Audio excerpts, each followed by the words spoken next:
नमो नमः. गणपती अथर्व शीर्ष आपण बघितलं, त्याचा अर्थ बघितला. मंत्रपुष्पांजलीचे 4 श्लोक आणि त्याचाही मराठीमध्ये अर्थ पाहिला. आता आपण आदि शंकराचार्यांनी रचलेलं अतिशय नितांत सुंदर असं गणपती स्तोत्र आणि त्याचा अर्थ मराठीमध्ये बघणार आहोत.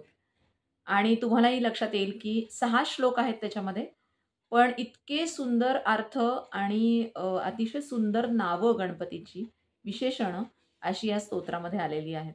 तर आपण त्याचं आधी पठण करूया आणि मग त्याचा मराठीमध्ये अर्थ पाहूया.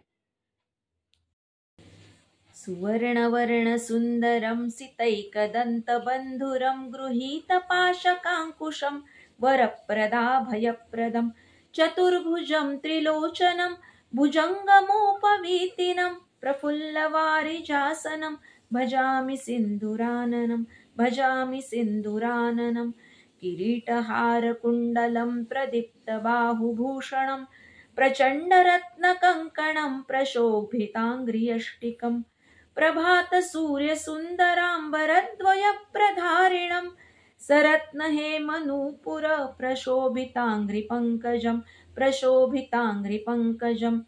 सुवर्णदण्डमण्डितप्रचण्डचारुचामरं गृहप्रदेन्दुसुन्दरं युगक्षणप्रमोदितं कवीन्द्रचित्तरञ्जकं महाविपत्तिभञ्जकं षडक्षरस्वरूपिणं भजे गजेन्द्ररूपिणं विरिञ्चि विष्णुवन्दितं विरूपलोचनस्तुतं गिरीशदर्शनेच्छया समर्पितं पराम्बया निरन्तरं सुरासुरैः सपुत्रवामलोचनैः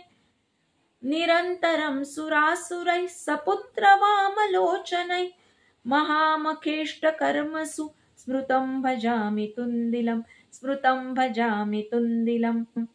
मदौगलुब्धचञ्चलालिमञ्जुगुञ्जितारवं प्रबुद्धचित्तरञ्जकं प्रमोदकर्णचालकम् अनन्यभक्तिमानवं प्रचण्डमुक्तिदायकं नमामि नित्यमादरेण वक्रतुण्डनायकम्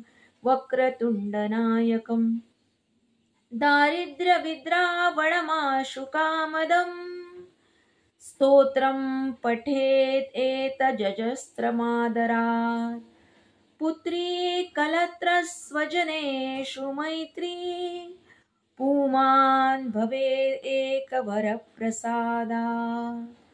इति श्रीमच्छङ्कराचार्यविरचितं श्रीगणपतिस्तोत्रं सम्पूर्णम्.